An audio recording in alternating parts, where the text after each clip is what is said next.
तो अब आता है एक क्वेश्चन बड़ा सा। अब इस क्वेश्चन में मेरे को क्या करना है, मुझे बताना है सबसे पहले order of this matrix. Matrices 0 to A second lecture है हमारा। फर्स्ट वाले में हमने देखा कि ऑर्डर बेसिकली क्या होता है। देखो ऑर्डर हमारा होता है रोज इनटू कॉलम टाइप की चीज़। रो कितनी रो होती है हॉरिजॉन्टल, कॉलम्स होते हैं वर्टिकल। 1 2 3 3 रो, और कॉलम कितने 1 2 3 4। क्या ये ऑर्डर है मेरा, है ना। और हमने क्या देखा था कि इनकी नंबरिंग कैसे होती है। अब इसमें कुछ लिखा है A21 A23 ऐसे करके निकालने बेसिकली कौन किधर है। मैं सबको मार्क करने वाला हूँ और मैं एक्सपेक्ट करता हूँ तुम्हें याद होगा ये कैसे किया था। क्या था याद करने का तरीका, A11 ये होता है, 12 ये होता है, 13 ये होता है, 14 ये होता है, A21 22 A23 A24। ये है A31 third row first column, A32 A33 A34, है ना। तो अब जो भी अगर निकालना है, अगर मेरे को 2 3 निकालना है तो 2 3 ये है, 2 2 निकालना है तो ये है, अगर मेरे को 3 2 निकालना है तो ये है, और अगर 3 4 निकालना है तो ये, मतलब जो भी मार्क्ड है ऐसे बेसिकली पकड़ के तुम कह सकते हो कि A34 इज इक्वल टू 12, ये वाला, है ना। सिंपल सी बात बिल्कुल। और इसमें नंबर ऑफ एलिमेंट्स क्या है, नंबर ऑफ एलिमेंट्स अगर तुम्हें निकालने हैं तो तुम डायरेक्टली इसको मल्टीप्लाई कर दो, नंबर ऑफ एलिमेंट्स n 12 हो जाएगा, या फिर तुम गिन सकते हो 1 2 3 इंटू 4 बार, जो कि बेसिकली वही चीज़ है 1 2 3 1 2 3 1 2 3 1 2 3। ठीक है, तो ये तो था एक छोटा सा रिकैप।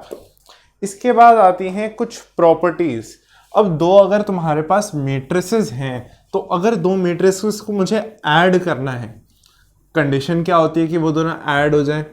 और बेसिकली ऐड कैसे होती हैं, क्या कुछ ग्लिच है उसमें। तो क्या होता है यार, matrices of same order show addition slash subtraction. इसका मतलब क्या है, अगर मैं कहूं मेरे पास एक 2 by 2 मैट्रिक्स है 2 1 3 0, और मैंने इसमें ऐड कर दी एक मैट्रिक्स क्या 1 4 3 2, तो क्या होगा यार, बेसिकली ये सिर्फ सिंपल एडिशन होगा। कोरिस्पॉन्डिंग एलिमेंट्स ऐड हो जाते हैं जब तुम्हारा ऑर्डर सेम होता है, सिर्फ तब। अगर मैं कहूं कि यहाँ पे कुछ 1 7 है, तो इन दोनों को मैं ऐड नहीं कर सकता। इनको ऐड करने के लिए A11 वाला एलिमेंट 3, मतलब बेसिकली 1 2 वाला करस्पॉन्डिंग एलिमेंट्स ऐड हो रहे हैं यार, ये और ये 6। क्या ये क्लियर है। अगर मैं कहूं ये A थी और मैं कहूं ये B है, तो ये A प्लस B ऐसी दिखेगी। क्या ये बात समझ आई। यही अगर मुझे सब्ट्रैक्शन करना है, सब्ट्रैक्शन का बिल्कुल सेम तरीका है।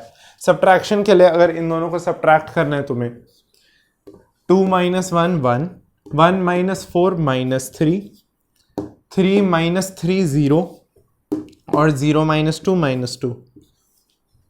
ये क्या है, ये तुम्हारा A माइनस B, है ना। फिर से याद रखो ऑर्डर बिल्कुल सेम होना चाहिए, मतलब ये कुछ समझने वाली बात नहीं है इसमें। इतना याद रखो कि ऑर्डर सेम बिल्कुल आइडेंटिकल मैट्रिसेस होने चाहिए, और ये हो जाता है। अगली प्रॉपर्टी, अब ये थोड़ी इंपॉर्टेंट है क्योंकि ये आगे बहुत यूज होती है। और एक्चुअली क्या, मैट्रिसेस जो है ना, वो तुम्हारा एक सॉर्ट ऑफ बेस बनाता है डिटर्मिनेंट्स के लिए। डिटर्मिनेंट्स के लिए तुम्हें ये सब बेसिकली टिप्स पे होना चाहिए। तो अगर तुम बात करो मल्टीप्लिकेशन बाय स्केलर, स्केलर का मतलब क्या है? स्केलर का मतलब ये है कि तुमने एक मैट्रिक्स ली, अगर मैंने कहा है एक मैट्रिक्स है आर्बिट्ररी मैट्रिक्स ए, और ये जो है ये एक 3x3 की मैट्रिक्स है, तो मैंने बनाई एक 3x3 की मैट्रिक्स 2 4 3 7 2 9 और 0 2 7, मुझे ये पसंद है ऐसे ही, मतलब कोई रीज़न नहीं है। और इस चीज़ को अगर मेरे को 3 इंटू ये चीज़ लिखना है तो 3 इंटू ये चीज़ लिखनी पड़ेगी।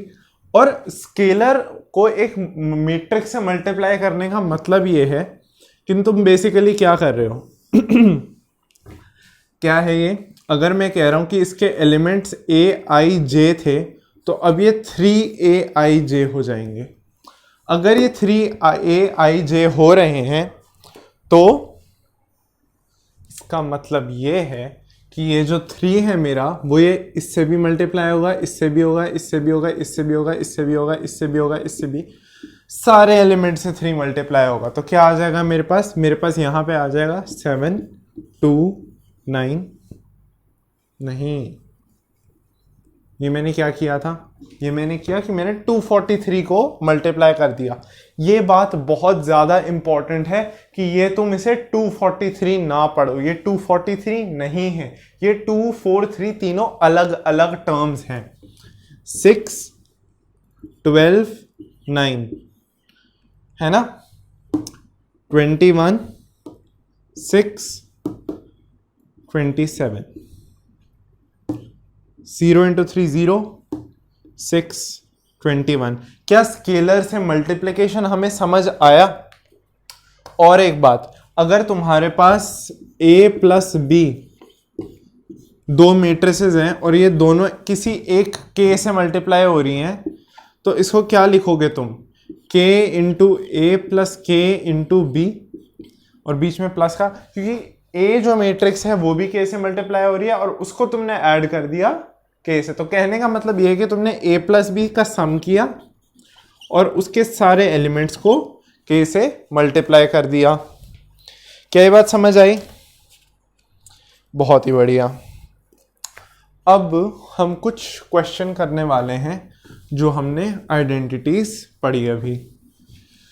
देखो, आइडियली तो 2x2 मैट्रिक्स से स्टार्ट करना चाहिए, लेकिन मुझे पता है तुम बहुत स्मार्ट और अच्छे बच्चे हो तो तुम्हें 3x3 का समझ आ जाएगा। तो ठीक है, तो मेरे पास दो फार्मर्स हैं, एक आर है और एक जी है, जो सिर्फ 3 क्रॉप्स करते हैं। क्या? बासमती, परमल और नौरा। इनको मैं बासमती, परमल और नौरा ऐसे रिप्रेजेंट करने वाला हूँ क्योंकि मुझे स्पेलिंग थोड़ी सी ठीक है। तो बेसिकली क्या है कि मुझे गिवन है कि जो एक मंथ में 2 टाइप्स ऑफ डेटा हैं बेसिकली, बासमती, परमल और नौरा। ठीक है, तो यहाँ ऊपर मैं आर वाले फार्मर का लिखने वाला हूँ, यहाँ पे जी का लिखने वाला हूँ, ऊपर आर नीचे जी। ये जो डेटा है ये सितंबर का है और ये जो है ये अक्टूबर का है। क्या ये चीज़ क्लियर है? डेटा क्या है? डेटा है बेसिकली सेल्स का, कि सितंबर में ये क्या था, बासमती 10,000 का, 10,000 का आर ने सेल पे यानी कि बेचा। ये है 20,000 और ये है 30,000। ठीक है, और क्या है 50,000, 30,000 और 10,000। मैं 1000 को के में लिखने वाला हूँ, 50 के, 30 के और ठीक है, फिर 5 10 6, 5 10 6 और 20 10 10।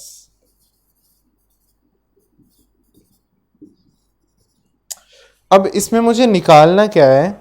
मुझे बेसिकली निकालना है the sale of varieties of rice. अच्छा, तो ये राइस की परमल सब्जी नहीं होती थी। ठीक है,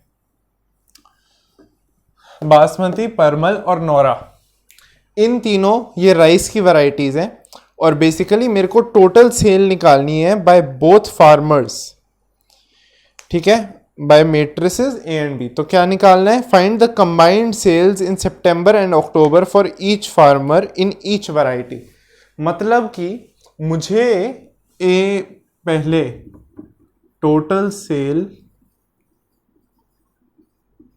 of each farmer each variety. अब इसका मतलब क्या है, मुझे बेसिकली आर फार्मर का बासमती, परमल और नौरा के साथ सम करना है, दोनों महीनों का टोटल निकालना है ना।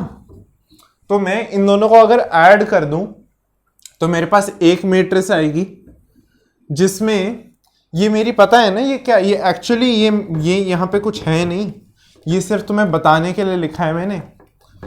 ये सारे मैट्रिसेस का पार्ट नहीं है ये सब, और ये बासमती, परमल और नौरा, ये सिर्फ तुम्हें दिखाने के लिए है, सिर्फ नंबर्स हैं यहाँ पे, मैट्रिक्स नंबर्स है यहाँ पे, सेल्स हैं बेसिकली, ये सेल का पार्ट नहीं है, वो सिर्फ नाम है उन चीज़ों के।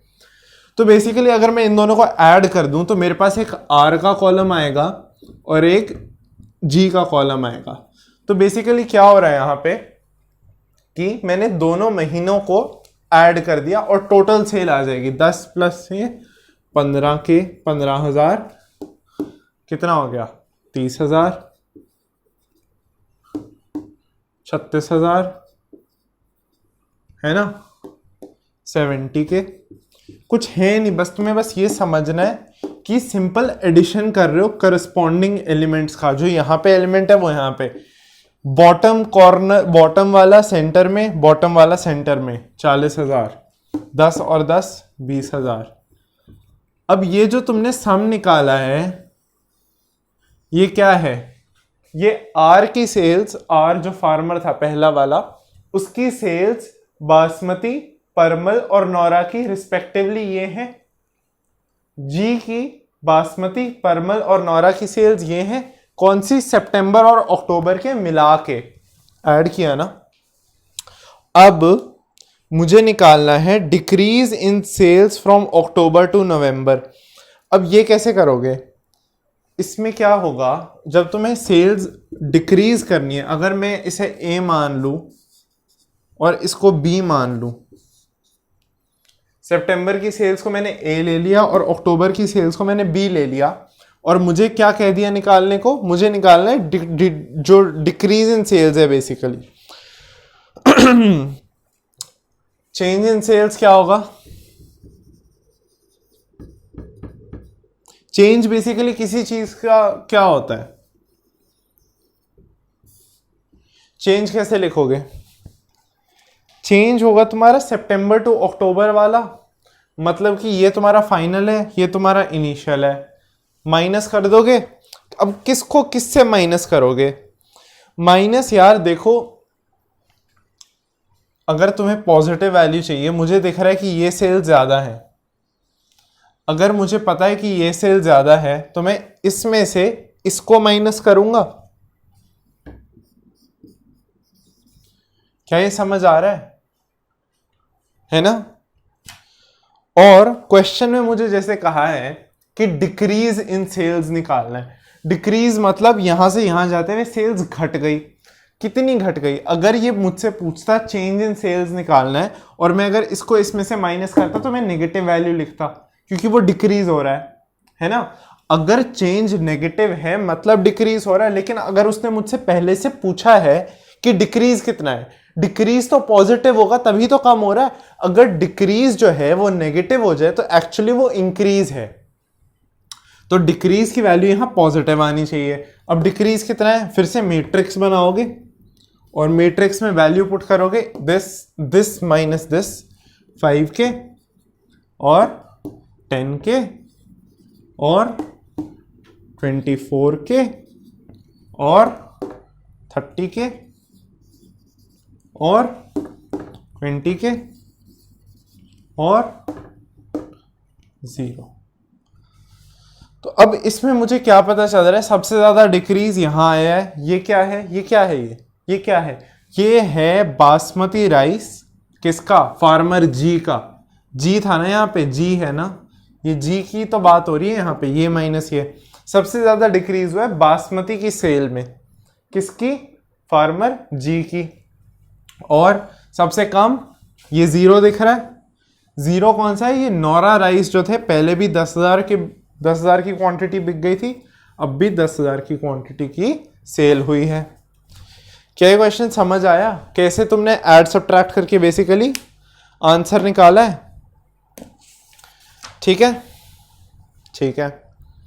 अब एक क्वेश्चन है, इसी का अगला पार्ट है कि if both farmers receive 2% profit on gross sales, तो दोनों का बेसिकली तुम्हें प्रॉफिट इन अक्टूबर निकालना है।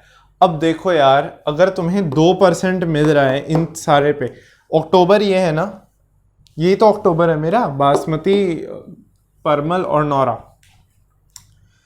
इसका 2%, इसका 2%, इसका 2%, मतलब मेरे को बेसिकली ये कह रहा है कि आप आंखें बंद करो और यहां पे 2% से मल्टीप्लाई करो। 2 पर 100 मतलब 2 पर 100 है ना।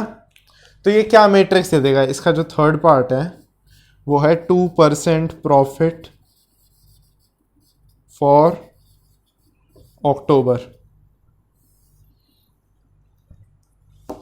मल्टीप्लाई कर दो, 100 मर गया, ये कितना हो गया? 100 हो गया। ये कितना हो जाएगा? 100 ने 100 को मारा, ये इसका 4 गुना है, सीधा 400 लिख दूं मैं, ठीक है। उसके बाद ये कितना हो जाएगा? ये इसका डबल, इसका डबल 200, और ये इसका डबल 200। अब ये 10 के 200 और 6K कितना हो जाएगा? ये अगर 10 के मेरे पास 200 है, डायरेक्टली प्रोपोर्शनल है ना बेसिकली। अगर 10 के 200 है, 1K कितना हो जाएगा? इसको 10 से डिवाइड किया, इसको 10 किया, 1K है 20, और इसको 6 से मल्टीप्लाई किया। 1K अगर 20 है तो 6K कितना हो जाएगा? 120 हो जाएगा। तो ऐसे बेसिकली तुम कैसा भी, कुछ भी क्वेश्चन, अजीब, वियर्ड, कुछ भी मतलब सॉल्व कर सकते हो, ठीक है। कॉपी कर लो यार इसको, इंपॉर्टेंट है ये, मिटाने जा रहा हूं।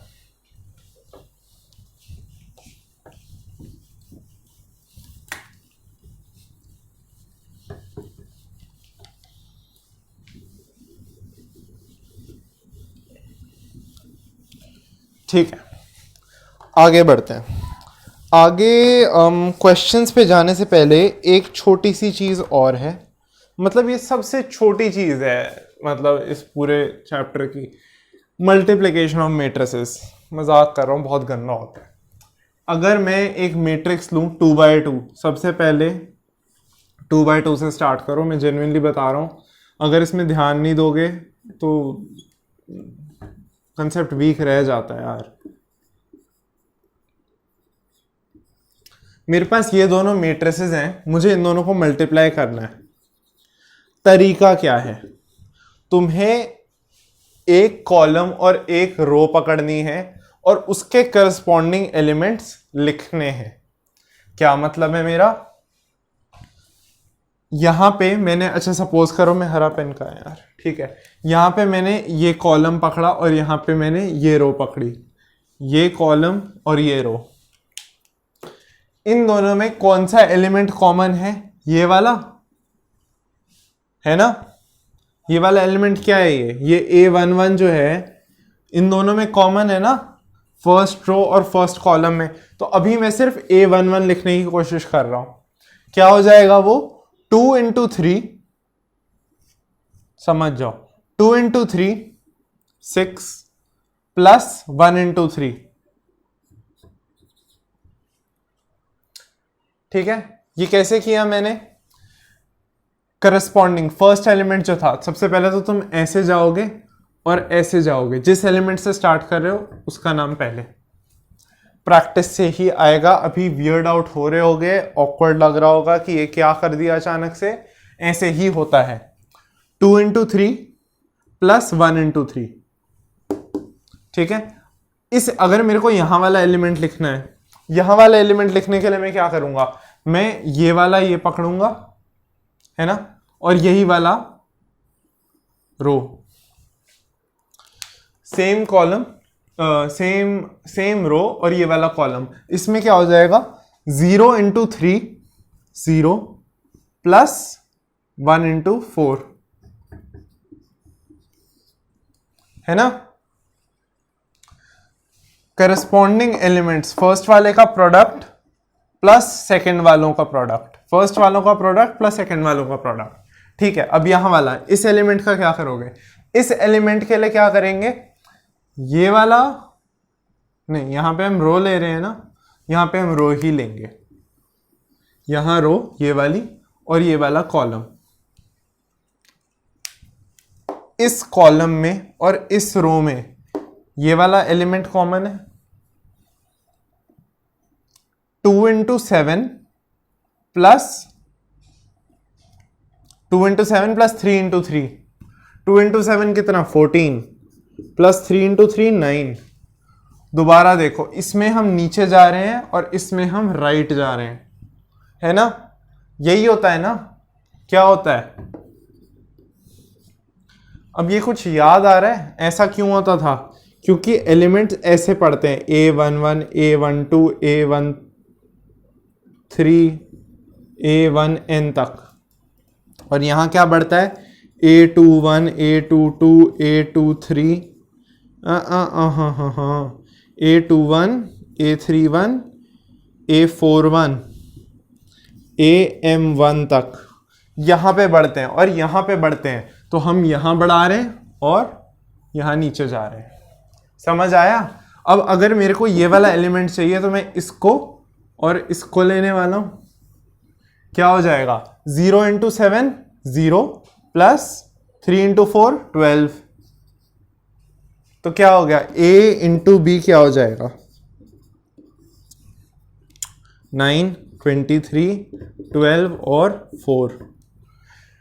ऐसे तुम बेसिकली प्रोडक्ट लिखते हो मैट्रिसेस का। मैट्रिसेस में गड़बड़ यही होती है कि प्रोडक्ट लिखना बहुत मुश्किल हो जाता है, और मतलब अभी तुम्हें लग रहा है कि ठीक है ऐसे कोई रॉकेट साइंस भी नहीं है, अगर लग रहा है तो अच्छी बात है, क्योंकि लाइक ये मतलब एक बार कॉन्फिडेंस आ जाता है वो जो सिर्फ प्रैक्टिस से आता है यार, उसके बाद क्वेश्चंस बिल्कुल मक्खन निकलते हैं।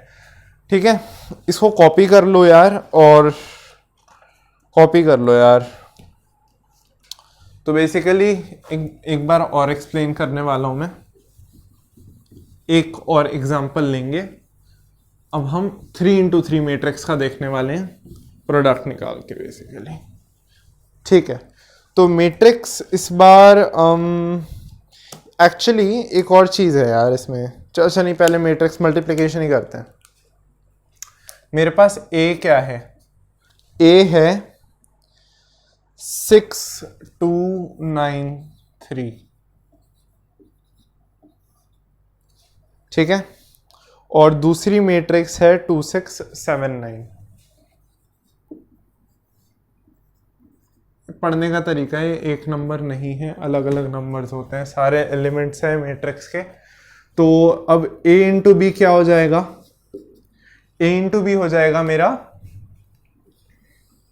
ये एलिमेंट जो आता है यहाँ पे 4 एलिमेंट होंगे। एक और बात, जब यहाँ पे 2 इंटू 2 है और यहाँ पे भी 2 इंटू 2 है, मैट्रिक्स के मल्टीप्लिकेशन होने के लिए सारी मैट्रिक्सेस मल्टीप्लायबल नहीं होती। अगर मैं कहूँ यहाँ पे एक 2 इंटू 2 मैट्रिक्स है और यहाँ पे एक 41 इंटू 41 की मैट्रिक्स आ गई, तो इन दोनों को तो मल्टीप्लाई नहीं कर सकते, दिमाग फुट जाएगा, और मतलब मल्टीप्लाई कर भी नहीं सकते, मतलब मैट्रिक्स के बेसिकली मल्टीप्लिकेशन के रूल्स के अगेंस्ट है। रूल है क्या, रूल ये है कि यहां पे पहली मैट्रिक्स के नंबर ऑफ कॉलम और दूसरी मैट्रिक्स का नंबर ऑफ रोज ये बराबर होने चाहिए। क्या बोला कि फर्स्ट मैट्रिक्स, देखो सबसे पहली बात, तुम्हारा A into B is not always B into A, मतलब ये हो सकता है ऐसा वापस, लेकिन जरूरी नहीं है कि ऐसा ये हो हमेशा, नॉट इक्वल होता है। इसलिए कहते हैं, अगर देखो ये चीज जो है ना, ये बहुत स्पेसिफिक मैट्रिसेस में होती है, लेकिन होती है। पॉसिबल है, और कुछ में ऐसा प्रूव करने को आ सकता है कि देख प्रूव करके दिखाओ मल्टीप्लाई करके, तो तुम्हें दोनों मैट्रिसेस को मल्टीप्लाई करना पड़ेगा। पहले a इंटू बी करोगे, फिर b इंटू ए करोगे, और फिर दिखा दोगे कि दोनों बराबर हैं। काफी केसेस में ये चीज नहीं होती। तो जनरल अगर तुम कहो कि बात क्या है, अगर तुमसे कोई पूछे a इंटू बी और b इंटू ए बराबर हैं, नहीं, वो बराबर नहीं है। ठीक है, ठीक है। अब मैट्रिसेस की मल्टीप्लिकेशन की जो क्राइटेरिया मैं तुम्हें बता रहा था अभी, वो क्या थी कि अगर तुम a इंटू बी कर रहे हो, a इंटू बी मल्टीप्लाई करने की क्राइटेरिया ये है कि इसका नंबर ऑफ कॉलम्स, ये रो इंटू कॉलम्स होता था ना, तो इसका नंबर ऑफ कॉलम्स और इसके नंबर ऑफ रोज बराबर होने चाहिए। तो तुम्हारा जो a इंटू बी आएगा वो ये इंटू ये ऑर्डर का मैट्रिक्स होगा। मतलब कहने की बात यह है कि अगर तुम्हारे पास एक मैट्रिक्स P है जिसका ऑर्डर x इंटू वाई है, और उसको तुमने मल्टीप्लाई किया एक मैट्रिक्स Q से जिसका ऑर्डर y इंटू जेड है। अब मल्टीप्लाई कैसे कर दिया, क्योंकि ये और ये सेम है, और मेरे को एक R मैट्रिक्स मिली आउटपुट में जिसका ऑर्डर x इंटू जेड होगा। क्या ये बात समझ आ रही है कि ये कैसे ये दोनों ऑर्डर देंगे और ये दोनों बीच में से गायब हो जाएंगे, क्योंकि ये दोनों सेम है, सेम होने से ये मल्टीप्लाई हो जाएंगी दोनों। ठीक है, तो ये चीज इंपॉर्टेंट है काफी। ये बेसिकली तुम्हारी क्राइटेरिया मल्टीप्लिकेशन की। ठीक है, अब इसको जरा मल्टीप्लाई करके देखते हैं यार। मल्टीप्लाई कैसे करोगे? सबसे पहले इसका कॉलम उसकी रो, इसका कॉलम मतलब 6 इंटू 2, 6 इंटू 2 प्लस 2 इंटू 6 है ना। इसका रो, इसका कॉलम 6 इंटू 2 प्लस 2 इंटू 6 है ना। और यहां पे क्या आएगा, यहां पे ये वाला कॉलम और यही वाली रो। 9 इंटू 2 18 प्लस 6 3 जा 18, 9 यार, अच्छा ठीक है, 9 इंटू 2 प्लस 3 इंटू 6। ठीक है, यहां पे क्या होगा, अब यहां वाले एलिमेंट के लिए तुम्हें यही वाला कॉलम लेना है, लेकिन रो नीचे वाली लेनी पड़ेगी, है ना, नीचे वाली रो का पार्ट है ना। तो क्या हो जाएगा, 6 इंटू 7 है ना, प्लस 2 इंटू 9 है ना। और यहां पे हो जाएगा तुम्हारा 9 इंटू 7 प्लस 3 इंटू 9। क्या ये समझ आया क्या किया? अब इसको सिंप्लीफाई कर दो, 12 प्लस 12 24, यहां पे क्या आ गया, 18 प्लस 18 36, ये क्या हो गया 42 प्लस 18 60, और ये क्या हो गया 63 प्लस 27 90। क्या ये मैट्रिक्स आ गई? क्या समझ आ गया क्या किया? अब तो ये भी लिख दिए। ठीक है, तो सबसे पहले इधर वाले एलिमेंट के लिए यार बेसिकली क्या कर रहे हो तुम, अगर तुम्हें A11 लिखना है, मतलब ये वाला एलिमेंट तुम्हारा फर्स्ट एलिमेंट जो है, उसके लिए तुम एक ऐसी रो और ऐसे कॉलम लोगे जहां पे वो दोनों कॉमन है, A11। अगर तुम्हें कोई भी बीच का एलिमेंट लिखना है तो तुम्हें अकॉर्डिंगली, समझ गए ना, बस ठीक है, कॉपी कर लो यार इसको। इसके बाद अगली वीडियो में आई थिंक हम आगे बढ़ेंगे और 3/3 का मल्टीप्लिकेशन देखेंगे, और कुछ और प्रॉपर्टीज होती हैं। मतलब अब जैसे ये है, ये तो बहुत सिंपल चीज़ है, 2 इंटू 3 और यहाँ पे 3 इंटू 5 अगर होता तो ये 3 और ये 3 तो गायब हो जाते, और क्या मैट्रिक्स बचती, 2 इंटू 5 की मैट्रिक्स आती। हम वो भी देखेंगे वो कैसे होता है मल्टीप्लिकेशन बेसिकली, और यहाँ पे ये बच कैसे जाते हैं, क्योंकि अभी तो सिमेट्रिक है, क्योंकि ये 2/2 और 2/2 का स्क्वायर मैट्रिसेस है ना, सिंपल लग रहा है। आगे थोड़ा सा कॉम्प्लिकेटेड होगा, और कुछ चीज़ें हैं इस पे क्वेश्चंस काफ़ी कॉम्प्लिकेटेड आते हैं। तो अभी के लिए इतना ही, अगली वीडियो में मिलते हैं।